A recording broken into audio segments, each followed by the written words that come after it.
Assalamualaikum warahmatullahi wabarakatuh. Kembali lagi di PKBM Muara Timur.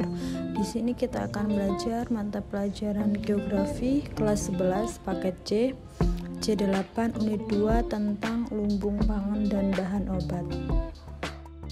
Untuk materi yang pertama yaitu tentang hasil pertanian dan perkebunan melimpah. Sebagian besar penduduk Indonesia bekerja dan berusaha di bidang pertanian. Demikian juga perkebunan, meskipun banyak diusahakan secara besar-besaran oleh perusahaan negara maupun swasta, tetapi juga banyak yang ditanam oleh rakyat sebagai sambilan. Pertanian dalam arti luas secara luas adalah aktivitas atau kegiatan manusia yang memanfaatkan sumber daya alam hayati dengan melakukan penanaman tanaman untuk menghasilkan produk dan digunakan untuk kehidupannya. Kegiatan dalam pertanian berkaitan dengan pertanian cocok tanam, perkebunan kehutanan, peternakan dan perikanan yang menghasilkan serta dapat digunakan kembali dalam kehidupan manusia. Secara umum ditinjau dari lahan yang digunakan, pertanian yang ada di Indonesia dibedakan menjadi dua macam, yaitu pertanian lahan kering dan pertanian lahan basah. Pertanian lahan kering merupakan pertanian yang tidak digenangi oleh air atau tanaman yang diusahakan tidak terlalu banyak membutuhkan air untuk syarat pertumbuhannya. Jenis tanaman yang cocok antara lain sayur mayur, kacang tanah, kedelai, tembakau, umbi-umbian, bunga. Sedangkan pertanian lahan basah merupakan pertanian yang digenangi oleh air. Air merupakan syarat utama untuk tumbuh dan berkembangnya tanaman yang diusahakan dalam pertanian lahan basah. Pertanian lahan basah yang diusahakan di Indonesia merupakan berupa sawah, rawa-rawa, dan lahan gambut. Pertanian basah ini biasanya banyak ditemukan pada daerah dataran rendah yang sering digenangi air. Jenis tanamannya antara lain padi dan sayuran. Usaha pertanian sawah dapat dibedakan menjadi 4, yaitu yang pertama sawah irigasi, merupakan sawah yang airnya berasal dari saluran irigasi, baik yang berasal dari danau, waduk, sungai maupun sumber air lainnya. Yang kedua sawah tada hujan, yaitu sawah yang mendapatkan air dengan menunggu datangnya hujan. Jika musim penghujan turun, maka lahan pertanian ini airnya melimpah dan dapat diolah menjadi lahan sawah. Tetapi jika musim kemarau datang, airnya mengering, tidak dapat diolah sebagai sawah. Yang ketiga sawah bencah atau sawah pasang surut, merupakan sawah yang berada di dekat muara sungai atau bagian tepi pantai yang akan mengalami waktu pasang surut. Yang keempat sawah lebak, merupakan sawah yang terletak di pinggiran sungai. Selanjutnya, sedangkan pada pertanian lahan kering oleh masyarakat biasa dilakukan pada pekarangan, tegalan, dan ladang. Pekarangan merupakan lahan pertanian yang terletak di perumahan atau lingkungan rumah yang biasanya ditanami tanaman semusim seperti palawija dan pohon. Pertanian dan pekarangan tujuan utamanya bukan untuk perdagangan, melainkan hanya sebagai pengisi waktu luang dan pemanfaatan lahan kosong. Hasilnya bisa dimanfaatkan untuk pemenuhan kebutuhan sendiri. Sedangkan pertanian pada tegalan merupakan cocok tanam lahan kering yang sangat bergantung kepada air hujan. Tempatnya jauh dari pemukiman atau di luar perkampungan. Tanaman yang biasa diusahakan berupa tanaman musiman seperti singkong, jagung, kacang kedelai, dan lain-lain. Hasil-hasil pertanian di Indonesia diantaranya adalah hasil pertanian tanaman pangan seperti padi, jagung, singkong, kentang, kacang-kacangan, kedelai, ubi jalar, dan berbagai sayur-sayuran lainnya. Hasil pertanian perkebunan tanaman perdagangan seperti karet, kelapa, sawit, kopi, teh tebu, kelapa kopra, dan sebagainya. Hasil pertanian tanaman obat seperti kina, sirih, kayu manis, kayu putih, serta berbagai tanaman khasiat lainnya. Dan yang terakhir yaitu hasil pertanian kehutanan seperti kayu, bambu, rotan, serta berbagai hasil hutan lainnya. Usaha pemerintah dalam rangka meningkatkan hasil pertanian terus dilakukan.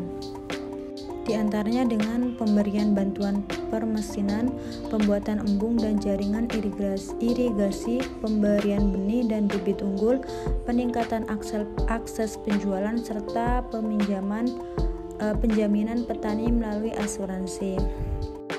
Kemudian hasil peternakan dan perikanan melimpah. 1. Peternakan.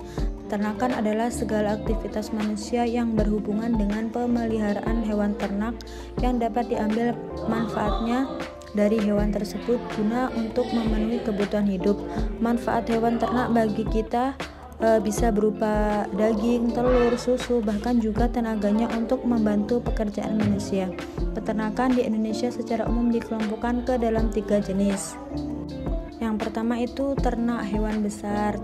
Ternak hewan besar adalah peternakan yang diusahakan dengan memelihara hewan yang berukuran besar. Hewan yang digolongkan ternak besar yaitu kuda, kerbau, dan sapi. Hewan ternak besar ada yang diambil dagingnya dan ada pula yang dimanfaatkan tenaganya. Yang kedua, ternak hewan kecil. Ternak hewan kecil adalah peternakan yang diusahakan dengan memelihara hewan yang berukuran kecil seperti babi, kambing, domba, atau biri-biri. Dan yang terakhir yaitu ternak hewan unggas. Ternak unggas adalah peternakan yang diusahakan dengan memelihara hewan yang bersayap atau sebangsa burung. Contohnya ayam, itik, bebek, angsa, entok, dan burung puyuh. Yang kedua yaitu perikanan. Perikanan darat merupakan usaha pembudidayaan atau penangkapan ikan yang dilakukan di daratan. Pembudidayaan perikanan dapat dilakukan di tambak, keramba, kolam, empang, dan lain sebagainya. Perikanan darat dibedakan menjadi 2 yaitu perikanan air payau dan perikanan air tawar. Perikanan laut. Zaman sekarang penangkapan ikan laut lebih banyak dilakukan secara besar-besaran dengan menggunakan kapal besar yang dilengkapi dengan peralatan yang modern. Itulah sebabnya nelayan tradisional tertinggal dan kalah dengan penangkapan ikan modern. Padahal potensi perikanan laut Indonesia sangat besar karena hampir 60% wilayah Indonesia merupakan perairan laut yang kaya dengan ikan. Jenis ikan yang dihasilkan antara lain seperti ikan tongkol, ikan kakap, ikan tuna, serta berbagai jenis ikan laut lainnya. Pusat perikanan laut di Indonesia adalah 1. Bagan Siapi Riau merupakan pelabuhan ikan terbesar di Indonesia. Yang kedua, Cilacap dan Tegal, Jawa Tengah. Yang ketiga, Banyuwangi, Jawa Timur.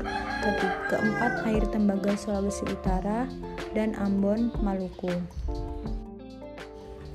C. Sumber bahan obat. Indonesia merupakan salah satu dari negara-negara yang memiliki berbagai jenis kekayaan alam, termasuk di dalamnya kekayaan alam berupa tanaman obat-obatan herbal.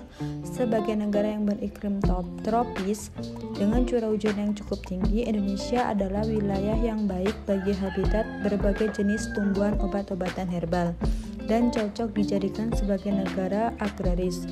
Indonesia kaya akan berbagai tanaman obat. Lebih dari 940 spesies tanaman obat telah digunakan sebagai obat tradisional yang masuk dalam catatan Badan Pangan BPP atau FAO.